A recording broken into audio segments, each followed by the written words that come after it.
Okay, so changing out my alternator, and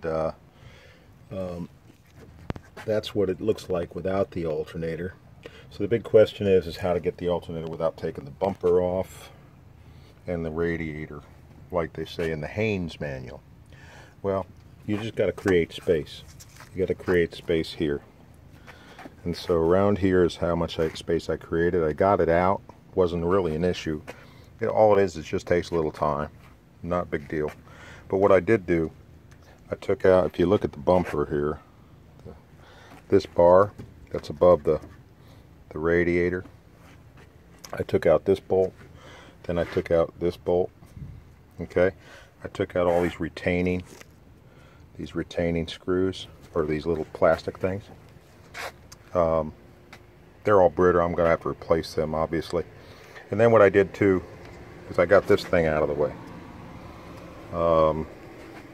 Well, there's two bolts there. One you can access from the top there, but you can't get to it until you get this thing up. Now what's cool is this gives you, see how much wiggle room that gives you? You take that off. So that was cool. I took off the heat shield. If you see right there, I took off the heat shield. You're not going to be able to get to one of the bolts really easy if you don't get to that.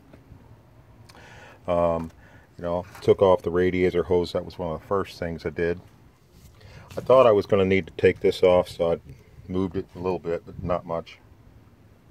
And so, and then before you take this off, obviously you got to take off this as well as the air filter thing.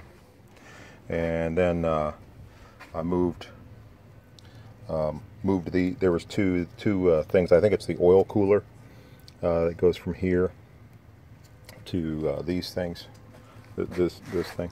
So anyways, because this is a 2007 Toyota Sienna, it comes with a tow package, and so I believe that that's part of the oil, the transmission oil cooler, but I'm not certain. So because I'm not, I'm not Mr. Mechanic, but at the same time I know stuff. Then you got all these electrical things got out of the way. I undid that, took a zip tie, tied it around this. That's the thing that holds one of the nubs that holds the cover.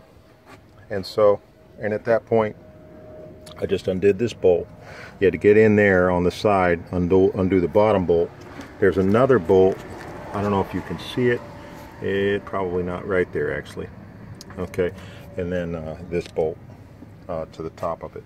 I don't know if this was necessary, but anyways, I took it out. So I'm about to put it back in, but if you see, I created a good amount of space in there, and the only thing is the tricky thing really got to me was, I don't know if I can really get it, but underneath here, let's see if I can get a little light on it. I think if I can put my finger, see at the bottom of my finger, on the cord for the electrical. On the electrical, there's a little thing that hooks into the bracket that goes on the alternator, and I'll show you that in a second. But that's stuck on there, so I had to actually loosen the bracket while it was still on there, trying to get it off.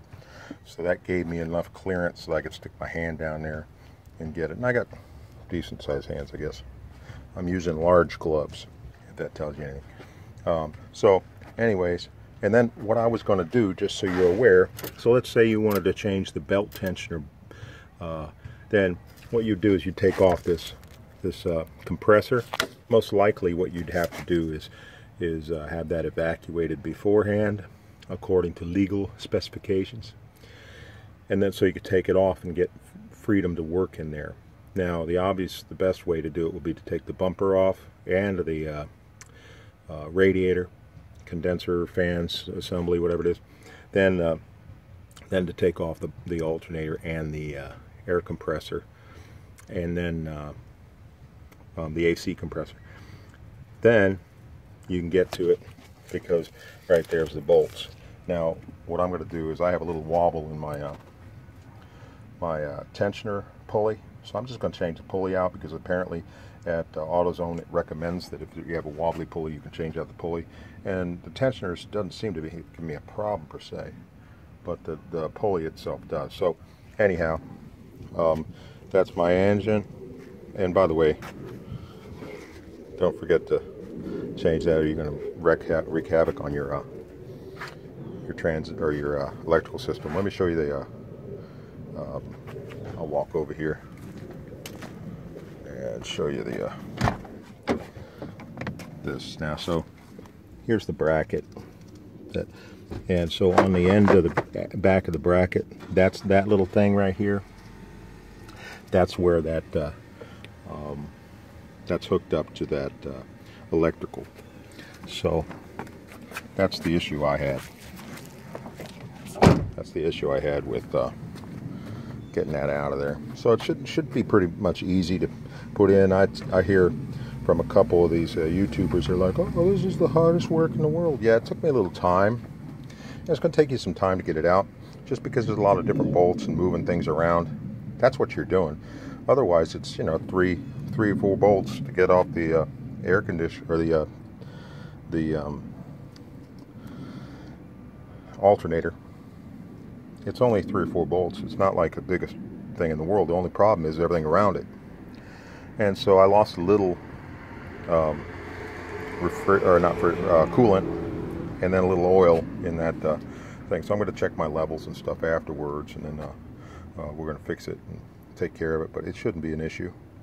But I'll show you at the end too what I did to test to see if it was truly a bad alternator. Because when I went in to have my battery charged, they said, you got a bad battery. I said, oh, okay. And because it was under warranty, they switched it out. Now with a bad battery, I said, okay, let me check and make sure that it wasn't misdiagnosed, because my wife got broke down. And so when she did, the guy came from the towing service and said, hey, you got a bad alternator. And I thought it was too, by the symptoms she was telling me. All the lights were going haywire, and typically that's what happens. So, but just create yourself some space, and when you feel like you have enough space there, and I did, because I got this is a little bit movement in there. That's good. That's good, man. That's gold. And then you can do it.